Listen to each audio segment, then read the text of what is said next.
오늘 하나님 말씀은 계시록 계속해서 10장 1절부터 11절 말씀, 일곱 번째 나팔 불기 전에 일어나는 일에 대해서 말씀을 배우며 예배를 드립니다.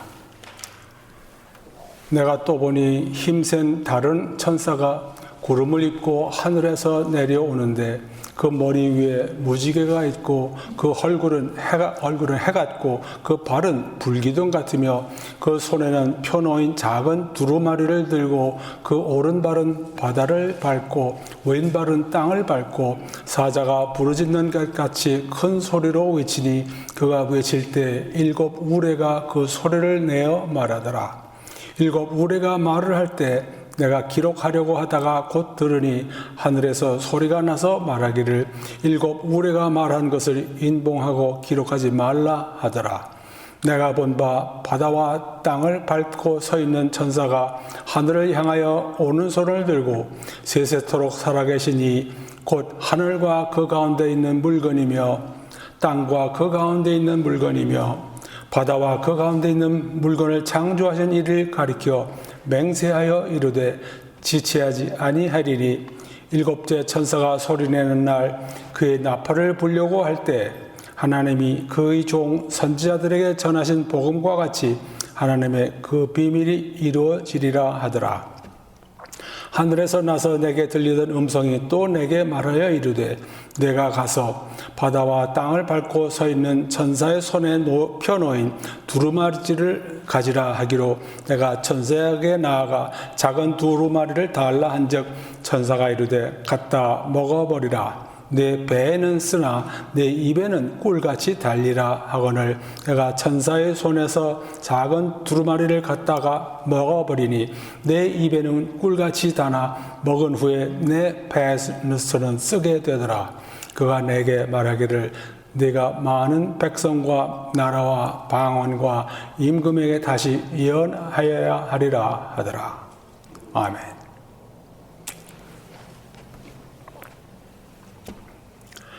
하나님의 역사는 언제나 크고 놀랍습니다. 예수님께서 요한에게 보여주시는 하나님의 마지막 세상을 다루시는 이 역사는 우리 믿음의 담대함에 의지 않고서는 듣기 어렵고 소화하기 어렵습니다. 그저 놀라움의 연속일 뿐입니다.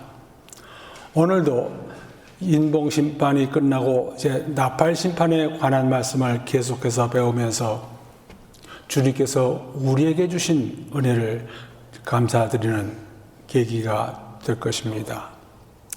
지난번 6번째 나팔이 불려지면서 2억의 귀신들의 기병대가 나타나서 약 20억의 인구를 죽이는 일을 보았습니다. 이것이 둘째 화입니다. 셋째 화가 내려지게 하는 일곱째 나팔이 불려지기 전에 두 가지 막간 장면이 보여집니다. 여기서는 땅 위에 사는 사람들에게 심판이 내려지는 일이 아니고 막간 장면, 그동안에 일어날 일을 보여주는 것입니다. 첫째는 더 이상 지체가 없을 것이라고 하는 선언이고 오늘 배우는 말씀이고 그 다음번에는 성전을 측량하는 일입니다. 다음번에 배우겠습니다. 먼저 1절부터 7절까지 힘센 다른 천사가 나타납니다. 내가 또 보니 힘센 다른 천사가 구름을 입고 하늘에서 내려오는데 그 머리 위에 무지개가 있고 그 얼굴은 해 같고 그 발은 불기둥 같으며 계시록에서 천사 혹은 천사들이란 단어가 약 70번 나옵니다.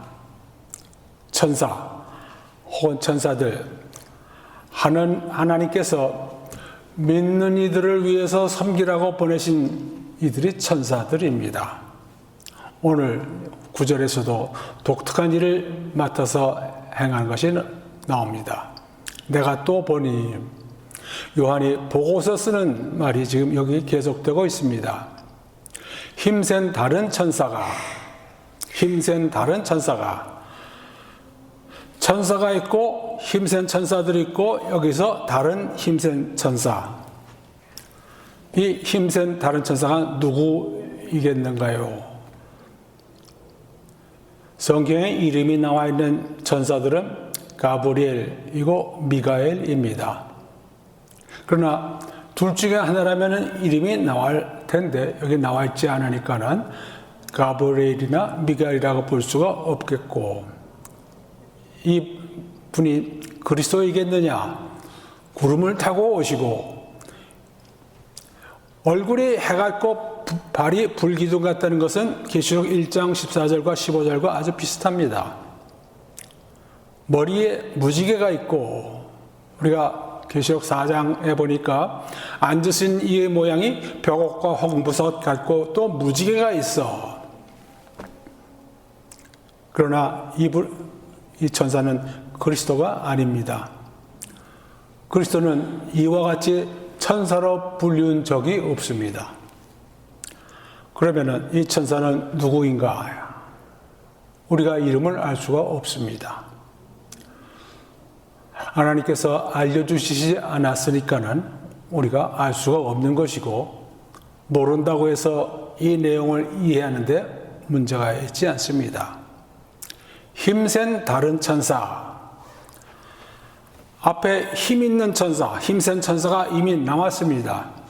계시록 5장 2절, 또 봄에 힘 있는 천사가 큰 음성으로 외치기를. 10장 1절에 이제 나온 이 힘센 다른 천사가 있고 18장 21절에 한 힘센 천사가, 그래서 천사들이 있고 힘센 천사가 있고, 힘센 천사라는 말씀은 하나님께 더 가까운 천사라, 다른 천사들보다 하나님께 더 가까운 천사라. 하나님께 가까울수록 하나님의 영광을 더 가까이 보고 하나님의 능력을 더 가까이 받으니까 그 천사는 힘이 세게 되는 겁니다. 지금 우리가 다른 천사가 이미 5장 2절, 18장 21절에도 나오고 하니까는 여기서 나오는 다른 천사는 힘이 센 다른 천사입니다. 구름을 입고 하나님과 예수 그리스도께서 왕래하실 때 구름을 사용하는 것을 우리가 보았죠. 주님께서 승천하실 때에도 구름이 그를 가려 보지 않게 되었고, 앞으로 주님께서 다시 오실 때 구름을 타고 오신다고 되어 있습니다. 계시록 1장 7절, 그가 구름을 타고 오시리라. 사복음서에서도 똑같이 말씀하셨습니다. 하늘에서 내려오는데, 하늘에서 내려온다는 것을 이 말씀을 통해서 지금 요한은 땅에서 이 천사가 내려오는 것을 보고 있습니다. 지금까지는 하늘에 있으면서 하늘에서 일어난 모습들을 적었습니다. 그 머리 위에 무지개가 있고, 무지개가 처음 나오는 것은 노아의 홍수가 끝나고서 하나님께서 앞으로는 물로 세상을 심판하지 않으시겠다고 약속, 언약을 하시면서 무지개를 걸어 놓으신다는 말씀이 창세기 9장 12절 13절에 나오죠. 그리고 계시록에 와서도 4장 3절, 앉으신 이의 모양이 벽옥과 홍보석 같고 또 무지개가 있어. 왜 무지개를 그 머리 위에 가지고 있는 천사가 나옵니까? 하나님께서 홍수로 육신을 멸하지 않으실 것이라고 하는 그 자비의 약속을 잊지 않고 있는 천사라는 말씀이고, 또한 계시록에 본 것처럼 하나님의 위엄의 모습을 갖고서 이제 내려오면서 심판의 역사를 할 수 있게 하는 천사라고 우리가 볼 수 있겠습니다. 그 얼굴은 해 같고 그 발은 불기둥 같으며, 우리가 이 모습을 예수님 자신에게서 보았다고 했습니다. 계시록 1장 15절과 16절에 나옵니다. 다시 한번, 이 천사는 하나님 보좌 가까이 이러한 능력과 모습을 다 받은 천사라고 우리가 보면 되겠습니다. 그 손에는 2절 펴놓인 작은 두루마리를 들고 그 오른발은 바다를 밟고 왼발은 땅을 밟고, 이 힘센 다른 천사의 손에 작은 두루마리가 있습니다. 원래 보좌에 앉으신 이의 오른손에 두루마리가 있었다고 했죠. 5장 1절. 그래서 그 두루마리를 이제 피면서 인봉 심판이 내려져 있었습니다. 여기서는 작은 두루마리가 펴 있습니다. 아마 왼손에 들고 있었을 것이라고 생각을 합니다. 왜냐하면 우리 5절에 가면은 이 천사가 하늘을 향해서 오른손을 들고 맹세하는 게 나오니까 이 천사가 오른발은 바다를 밟고 왼발은 땅을 밟고 있었습니다. 양발로 바다와 땅을 밟고 있었다. 밟고 있다는 것은 소유를 의미합니다.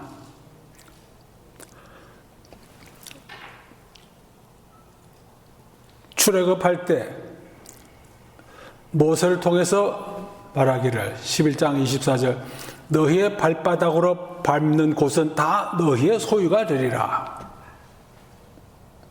자기 이스라엘 백성의 소유가 되는 곳은 이스라엘 백성이 다 밟고 다닌 곳이라 하는 겁니다.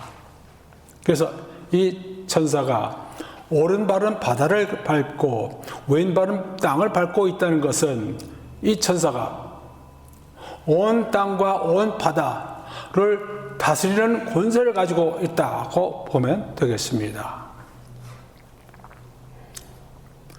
3절 사자가 부르짖는 것 같이 큰 소리로 외치니, 힘센 천사니까 말을 하면 큰 소리로 아주 에너지가 강하게 담겨서 말을 할 것이고, 그가 외칠 때 7 우레가 그 소리를 내어 바라더라.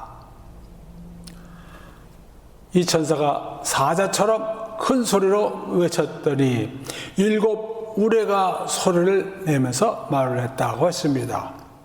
큰 소리로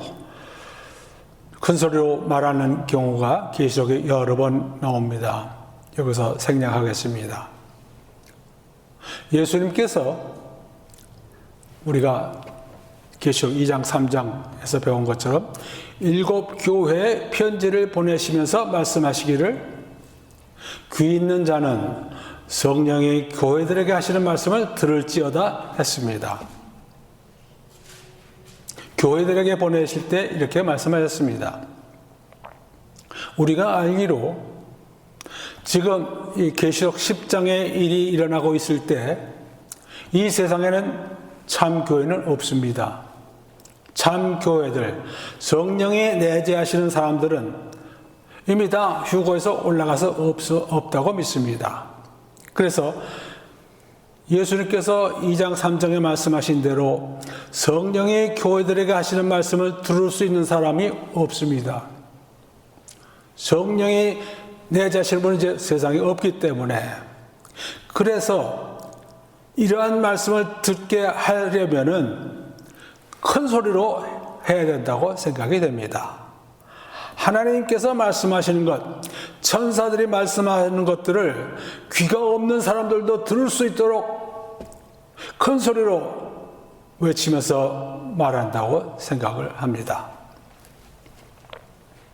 큰 소리는 사람들의 주의를 기울이게 하면서 듣게 만들기 때문입니다. 4절 7 우레가 말할 때 내가 기록하려고 하다가 곧 들으니 하늘에서 소리가 나서 말하기를 7 우레가 말한 것을 인봉하고 기록하지 말라 하더라. 조금 전에 사자가 부르짖는 것 같이 이 힘센 다른 천사가 큰 소리로 외쳤더니 7 우레가 소리를 냈다 했고, 요한은 그 7 우레가 한 말을 기록하려고 했더니 하늘에서 소리가 나서 말하기를 그 우레가 말한 것을 인봉하고 기록하지 말라. 인봉하고 기록하지 말라. 알리지 말라. 이 말씀은 계시록에서는 처음 나오는 그리고 마지막에 나오는 단 한 번 말씀입니다. 기록하지 말라. 성경에서는 하나님께서 사람들이 알기 원하지 않으시는 그러한 말씀들이 있는 것을 우리에게 분명히 알려주고 있습니다. 우리가 전에 배웠습니다. 신명기 29장 29절 감추어진 일은 우리 하나님 여호와께 속하였거니와 나타난 일은 영원히 우리와 우리 자손에게 속하였다. 우리에게 알려주시면은 그 알려주신 일은 우리가 알고 우리 자손들이 알 것인데 알리지 말라 하고 말씀하신 적이 3번 나옵니다. 다니엘서 12장 4절 다니엘서 마지막 끝에 가서 다니엘 마지막 때까지 이 말을 간수하고 이 글을 봉함이라. 그래서 이 봉하기 전에 다니엘이 물어봅니다. 이게 무슨 일입니까? 그랬더니 12장 9절 다니엘아 갈지어다 이 말은 마지막 때까지 간수하고 봉함할 것임이니라. 다른 것은 다 가르쳐 주셨는데 선지자 다니엘에게 마지막 때 일어난 이 일들은 봉하고 알리지 못하게 했습니다. 사도 요한이 요한복음을 쓸 때 마지막에 뭐라고 그랬느냐 하면은 요한복음 20장 30절에 예수께서 제자들 앞에서 이 책에 기록되지 아니한 다른 표적도 많이 행하셨으나 오직 이것을 기록하면 너희로 예수님께서 하나님의 아들 그리스도이심을 믿게 하려 함이요 또 너희로 믿고 그 이름을 힘입어 생명을 얻게 하려 함이니라. 요한은 요한복음에 쓴 것 내용 말고도 많은 것을 알고 있었는데 책에 기록하지 않은 것은 필요한 것만 사람들이 알고 구원받고 할 것만을 썼다. 그런 말이지요. 다른 내용이 더 많을 수 있는데 필요한 것만 써서 요한복음을 읽는 사람이 예수께서 그리스도이신 것을 믿고 영생을 얻게 하기 위함이라. 나중에 바울도 똑같은 경험을 합니다. 고린도후서 12장 셋째 하늘 우리가 보는 낙원에 올라갔습니다. 올라가서 무슨 일이 있었는지를 보았는데 고린도후서 12장 4절 낙원으로 이끌려가서 말로 표현할 수 없는 말을 들었으니 사람이 가히 이르지 못할 말이로다. 바울이 그 낙원에 가서 본 것을 기록하는 것은 불법이라 바울은 이 내용을 기록하지 않았습니다. 낙원이 얼마나 좋은 곳이었는지를 사람들이 알고 할 필요가 없다는 것입니다. 자, 여기서 하나님께서는 사람들이 알기를 원하지 않는 그런 내용들이 있다고 하는 것입니다. 자, 여기서 누가 이렇게 말을 했을까요? 기록하지 말라고 하는 것은 아마도 하늘에서 음성이 나서 말하는 것이 계시록 14장 13절, 16장 17절, 18장 4절에 나옵니다. 그러니까 하늘에서 다른 음성이 나서 아마도 하나님 보좌 앞에 혹은 하나님께서 다른 가까이 있는 천사를 통해서 말씀하셨는지 모르겠습니다. 5절 내가 본 바 바다와 땅을 밟고 서 있는 천사가 하늘을 향하여 오른손을 들고 이 힘센 다른 천사 바다와 땅을 밟고 서 있는 천사가 오른손을 들고서 이제 맹세를 합니다. 보통 우리도 서약 맹세를 할 때 오른손을 들고 하죠. 다니엘은 양손을 들고 맹세를 했습니다. 이 천사 왼손에는 작은 두루마리가 있기에 오른손을 들고서 맹세를 하기를 6절 세세토록 살아계신 이 곧 하늘과 그 가운데 있는 물건이며 물건들을 지으셨다는 말씀입니다. 땅과 그 가운데 있는 물건이며 바다와 그 가운데 있는 물건을 창조하신 이를 가리켜 맹세하여 이르기를 이 하나님을 향해서 하늘을 지으시고 그 안에 있는 모든 것들을 지으신 하나님께 땅과 그 땅 위에 있는 모든 것을 지으신 하나님께 바다와 그 가운데 있는 모든 것들을 지으신 하나님께 가리켜 맹세해서 말하기를 지체하지 아니하리라. 지체하지 아니하리라. 지체하지 아니한다는 것은 이제 크로노스 시간이죠. 타임. 앞으로 일어날 이 크로노스가 더 이상 없을 것이라. 이 크로노스와 카이로스가 있는데 카이로스는 시대 같은 걸 말하고 에이지 같은 걸 말하고 크로노스는 우리가 크로노그라파죠. 순차적으로 일어나는 시간 그거를 말하는데 앞으로 이제 더 순차적으로 일어나는 일들은 없이 지체하지 않고 일어날 것이라. 무슨 일이 일어난다는 것을 말하는 겁니까? 우리가 지난번 계시록 6장 10절에 보면은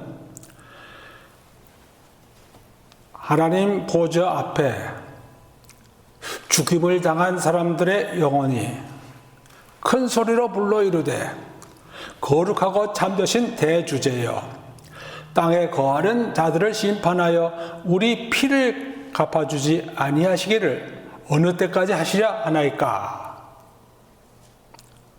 자기네들을 죽인 자들의 원수를 갚아주지 않으시기를 언제까지 안 하시겠습니까? 하고 탄원을 하는 것을 보았습니다. 이제 이 탄원을 들으실 때가 다 왔기에 이제 더 지체하지 아니하시고 이들의 탄원, 원한 복수를 갚아주실 것이라는 그런 말씀입니다. 7절 일곱째 천사가 소리내는 날 그의 나팔을 불려고 할 때에 하나님이 그의 종 선지자들에게 전하신 복음과 같이 하나님의 그 비밀이 이루어지리라 하더라. 일곱째 천사가 소리내는 날은 일곱째 나팔을 부는 날이지요.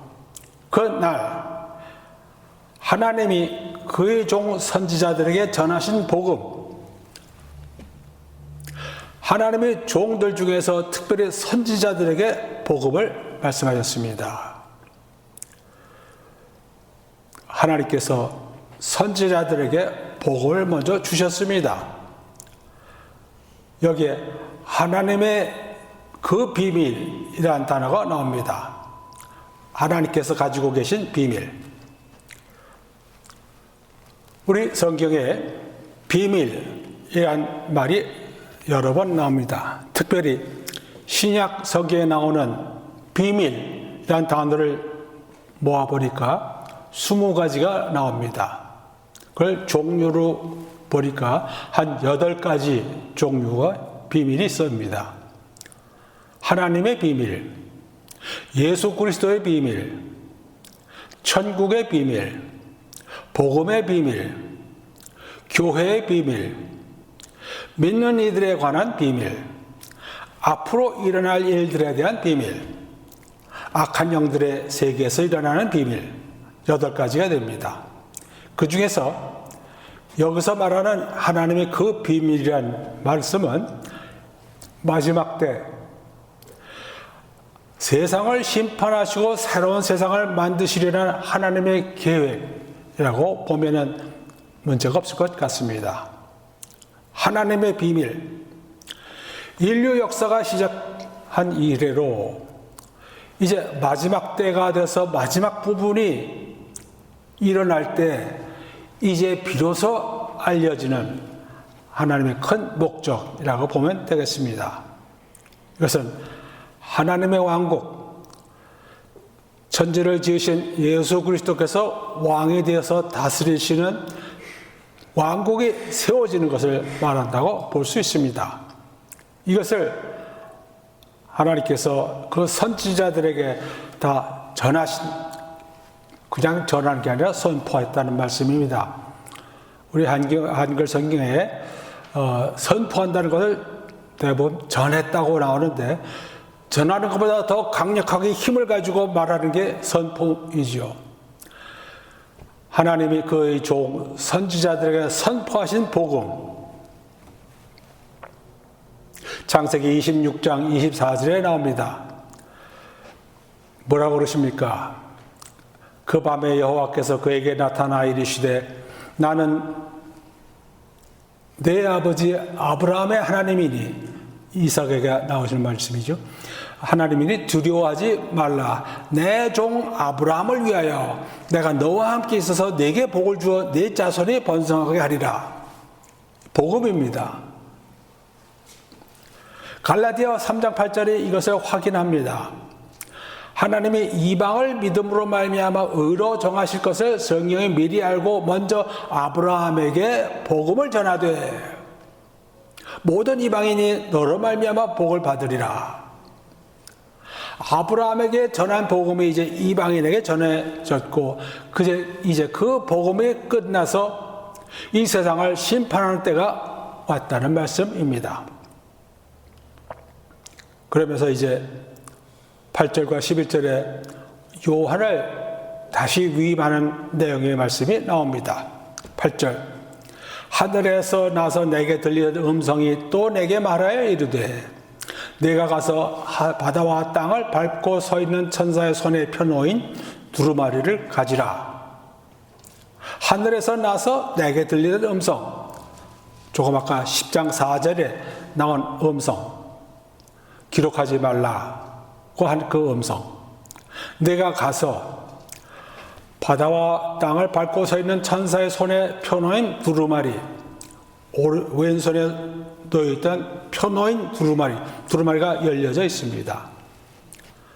그래서 요한이 내가 천사에게 나아가 작은 두루마리를 달라 한즉 천사가 이르되 갖다 먹어버리라. 내 배에는 쓰나 내 입에는 꿀같이 달리라.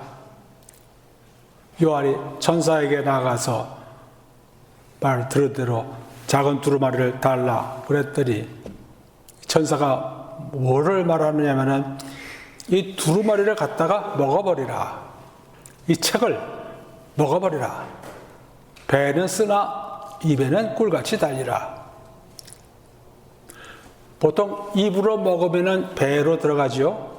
그러니까는 입에는 꿀같이 달고 배는 쓰다고 말을 하는 것이 순서일 터인데, 여기서 내 배는 쓰고 입에는 달 것이라. 반대 순서로 말을 합니다. 왜 그랬을까요? 덜 절실하고 중요한 것을 먼저 말하는, 다른 데서도 그런 순서들이 가끔 나오지요. 중요한 것은 내 배에 들어가서 이것이 쓸 것이라 하는 겁니다. 입에서는 꿀것처럼 달겠지만은, 책을 가져가서 먹는다. 히브리어에서 먹는다고 하는 것은 지식을 받는 것을 의미합니다. 우리 영어에서도 다이제스트 할 때 물론 먹은 것을 소화한다는 말도 되지만은 배운 것을 생각하고 익혀서 이해하는, 그럴 때 다이제스트란 말을 쓰죠. 완전히 소화해서 이해하는 것을 말합니다. 10절, 내가 천사의 손에서 작은 두루마리를 갖다 먹어버리니 내 입에는 꿀같이 달아 먹은 후에 내 뱃속에서는 쓰게 되더라. 들은 대로 요한은 힘센 다른 천사의 손에서 작은 두루마리를 갖다가 먹었더니 과연 말한 대로 입에서는 달고 배에서는 썼습니다. 어떻게 이해하면 좋을 것인가 하면은, 앞으로 일어날 일의 내용을 들으니, 이제 예수님께서 다시 오시는 일을 들으니 반갑고 좋지만, 그 전까지 일어날 일, 이제 앞으로 일어날 일, 특별히 7번째 나팔이 불면서 일어난 일을 들으니 쓰더라. 얼마나 고통스러운 일이 오게 되는지를 알게 되니 속이 쓰려지더라.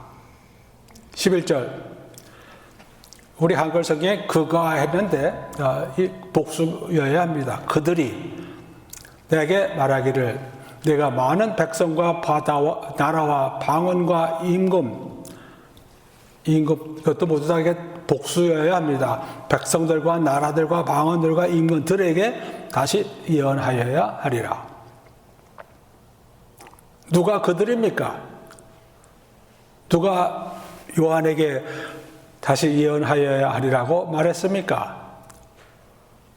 첫째는 하늘에서 나는 소리, 10장 4절과 10장 8절에 나오는 하늘에서 나는 소리, 그리고 10장 9절에 힘센 다른 천사, 합쳐서 하는 말이 내가 요한이 많은 백성들과 나라들과 방언들과 임금들에게 가서 다시 예언하여야 하리라.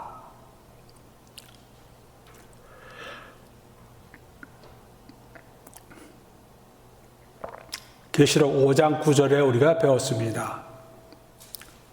그들이 새 노래를 불러 이르되 두루마리를 가지시고 그 인봉을 떼기에 합당하시도다. 일찍이 죽임을 당하사 각 족속과 방언과 백성과 나라 가운데서 사람들을 피로 사서 하나님께 드리시고, 예수님께서 하신 일은 무엇인가 하면은 죽임을 당하시고 그 피로 각 족속에서, 각 방언 중에서, 각 백성 중에서, 각 나라들에서 전부가 다가 아닙니다. 일부 사람들 피로 사서 하나님께 드리셨다. 하나님께 드리신다면은 드리게 되는 것은 죄가 없어야 합니다. 죄가 새까맣게 있는 것을 하나님께 드릴 수가 없어서 예수님의 피로 이 사람들을 다 깨끗이 한 다음에 하나님께 드리셨다. 이것이 예수 그리스도라는 말씀이 계시록 5장 9절 말씀입니다. 5장 9절에서는 족속과 방언과 백성과 나라가 있었는데, 여기서는 나라 대신에 임금들이란 단어를 썼습니다. 나라들, 선지자를 통해서 나오는 하나님 말씀은 나라들보다 임금들이 더 높은 위치를 차지하고 있기에 그 높은 위치를 차지하고는 왕들에게 전하는 것인데, 무엇을 전하는 것이냐? 이제 7번째 나팔이 불려지고 대접 심판이 내려지는데, 이 내용들을 이들에게 가서 전하라, 예언하라. 앞으로 일어나는 7번째 나팔이 불려지고 7 대접의 심판이 내려지는 것은 지금까지 내려주신 심판보다 더 심각하고 더 처절합니다. 이제는 은혜의 복음을 전하는 때가 아니라 앞으로 하나님의 심판을 전하면서, 예언하면서 족속과 방언과 백성과 왕들에게 전하면서 회개하고 예수님께로 나오라고 하는 것을 전하라고 하는 것입니다. 이미 앞에서 요한에게 본 것과 있는 일과 장차될 일을 기록하고 전하라고 했는데, 여기서 다시 더 엄한 심판과 재앙이 내려질 것을 족속과 방언과 백성과 왕들에게 예언하라, 증거하라. 지금까지 본 것만도 어마어마하게 엄청나게 큰 심판인데, 이제 더 심한 재앙이 온다. 이것을 예언해라.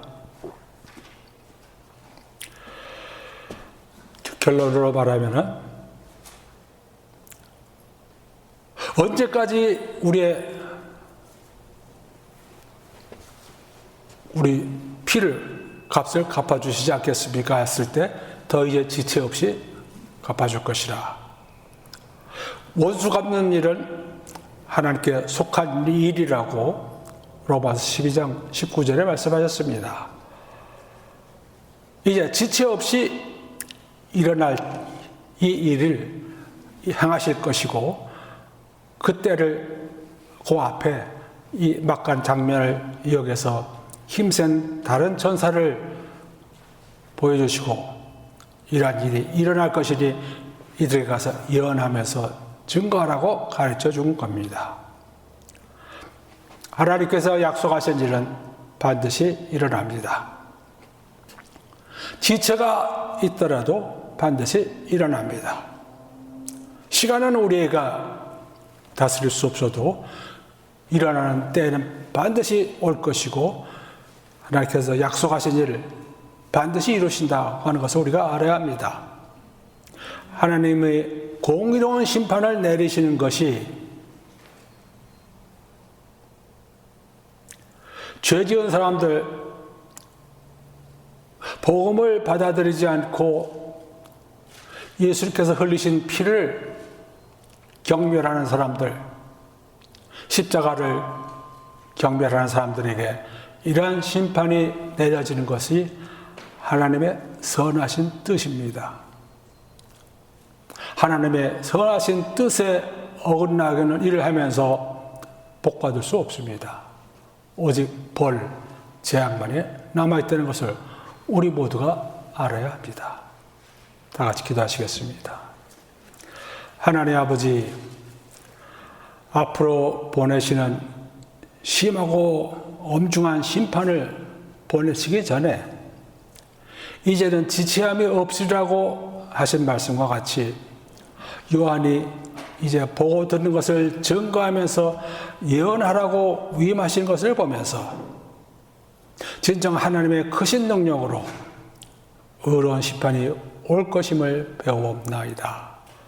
또한 그 전에 요한을 통한 예언을 인해서 더 많은 사람이, 하나라도 더 많은 사람이 회개하고 주님 앞에 나오기를 원하시는 하나님의 말씀을 배웠사옵나이다. 하나님 아버지, 저희 모두가 이 환난의 때를 면하게 되도록 은혜 내려주시고 인도하여 주시옵소서. 감사드리며 예수 그리스도의 이름으로 기도드리옵나이다. 아멘.